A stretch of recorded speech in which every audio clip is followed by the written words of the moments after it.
Hello everybody, Elijah here. Welcome you all to another Honkai Star Rail video. And today will be my, monthly now, account review as well as giving a review of the game overall, my opinions about the game, and will I continue playing it, and all of that good jazz. Before we get into this video though, please remember to like, comment, and subscribe if you want to be a part of the family for more gacha content as well as random indie games that I decide to play. So yeah, as you can see, I am Trailblazer, level 66. I have been playing this game every single day since the release of this game, consistently doing my dailies and all that good jazz. And you can feel free to add me if you want. I have a pretty cracked blade that you get to use if you want to use my supporter. By all means, at least I think he's pretty cracked, and we'll get into characters a little bit later. And when it comes to the amount of money that I have spent on this game, have I spent any money? Yes, I bought the Battle Pass because I think that if there's anything to spend money on this game, it is resources. Whatever that resource is, I think the Battle Pass is a really good boost to your account. So I think I spent a total of $20 altogether. So I guess that's how much this account is worth. I do want to give the disclaimer though, before we go into my characters, even though I've only spent $20, I still would say my account is extremely lucky when it comes to 5-star summons, and we will see that right when I get into that. So just want to give that disclaimer because I know there are probably people who have spent way more money than me and have like a fraction of what I have, so. Alright, and here are my characters and their builds. This is by no means a build guide, so this is just what works for me, right? This is not by any means the most optimal way to build all of these characters. This is just what I have and the gear that I have and what I have situated. So if it doesn't work for you, that's perfectly fine. And if it does work for you, then by all means feel free to pause and look at some of the stats more closely if you so choose to. But yes, we're gonna start things off with Blade, who I did get super lucky and get his Eidolon, not his Eidolon, his light cone. And then we are going on to LiQWYD, who, I mean, Blade LiQWYD just autos everything. I don't really have to think too much, which is amazing. Um, then we have Jinyuan, who is the first 5-star character that I summoned for. I also, again, for both Blade and Jinyuan, super lucky when getting their light cones. I really think that changes a lot when it comes to the damage that they're able to do. Then again, obviously it's the 5-star light cone, so of course it's going to help out with that a lot. But it would have been very devastating if I actually lost the 75-25 for these characters, because I started playing this game purely for these two. Like, I literally was like, I want those two characters, and I want to have their special light cone, and I got it. So yeah. Back to the showcase, though. Here's my Ting Yun and what she got going on. She's just there to pair up with Jinyuan. She is Eidolon 6. Yangqing, who I don't necessarily use that often unless I just need somebody to deal ice damage on the team, but he's not really the most effective when it comes to damage because his build isn't really the best. Then we have the Traveler, obviously Eidolon 6.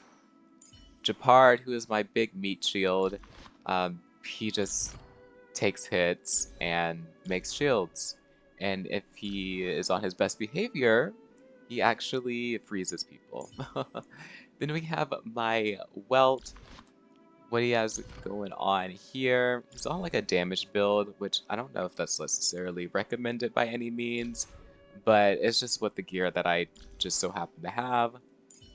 Branya, who was my first 5-star ever summon from the, I guess my first 5-star summon for the pity, or the 50 summons you get in the beginning of this game. She does have Eidolon 1. She's also the first dupe that I've gotten in this game.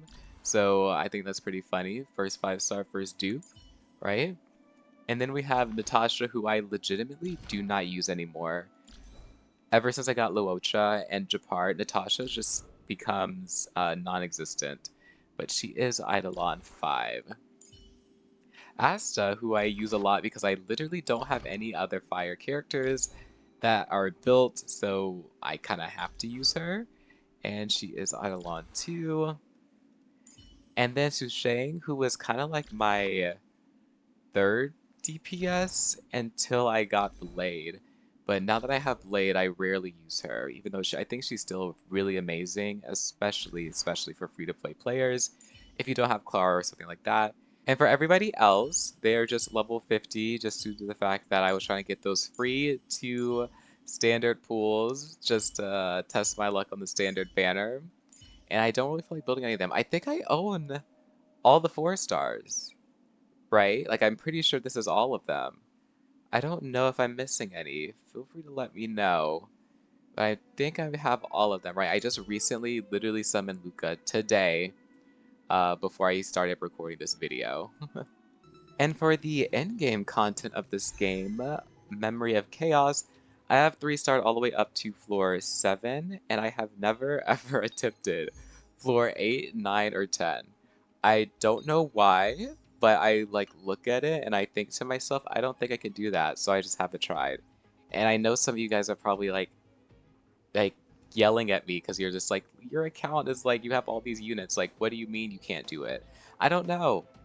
I don't know. I feel like my gear isn't good enough, or I just feel like my characters aren't built well enough. I just haven't tried. But I typically only do all the way up to 7 and just leave it at that. Um, I have obviously completed all of that. I have not done this. I legitimately attempted this, and I just failed miserably. So I don't know. And like, I kind of me not being able to complete this is kind of like me being like, well, maybe I can't do the higher levels of Memory of Chaos. And like, I know I could probably complete it. Don't get me wrong. Like, I know I could probably like 0-star it or something like that, but I just want to like 3-star everything. So until I feel as though I can do that, then I kind of just have no intentions on doing it, which I know it might sound crazy, but it's just kind of how my brain functions. I I don't continue until am able to like 3-star the floor, and then I'll move forward. Alrighty, and on to my overall review of this game. I think it's pretty safe to say that this is a pretty safe 4 out of 5, right? It's not perfect by any means. It still has its quirks, but then again, it's still new, it's still fresh. It has a lot of development going on for it, and I'm excited to see how it's going to be in a year or two from now, right? And just seeing how the game grows and just how much quality of life as well as just how much the story expands. And speaking of the story, I would say it's probably the #1 main factor I would ever tell anybody to play this game. It is for the story. Nice. I think the story is really what carries Honkai Star Rail. I don't think there's really anything too unique and crazy about like the gameplay or, the events that they throw.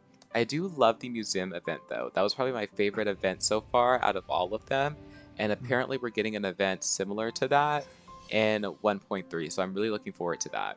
I will say the only downside to this game, which isn't necessarily the fault of like the developers or anything of that sort, is Nice. that the game is a lot of fun and it is entertaining, but because of that, a lot of people can find themselves like overcommitting so much time, grinding through the story, and just trying to like essentially speed run their way to the end of the game, and then they are left with like nothing to do, and they end up burning themselves out because there is nothing to do, right? The game only been out for 4 months, I think, maybe 3. So obviously the content within this game is just not as much as a game like Genshin that's been out for a couple years. So obviously it's just one of those things where you can enjoy the game a lot and then you end up burning through all the content. And if you are doing that, well, I would say slow down. It is fine. You cannot fall behind in a game like this. It's okay. You can take your time. You can have days where you just don't do anything. It's perfectly fine. Just take your time because it is an enjoyable experience, and I do think you should really invest into actually paying attention to the story and even the story parts where they're not voice acted and it's like side quests, because I think some of the side quests can be pretty funny and entertaining if you are actively paying attention to them. That's going to conclude everything for this video of my little account overview as well as review of the game overall. If you did enjoy, please, please, please, please remember to leave a like, comment something you like about Honkai Star Rail, Let me know how you feel about the game in the comments down below. And subscribe if you want more gacha content as well as other games that I decide to randomly play on this channel. So yeah, I will see you all in the next video. Peace out.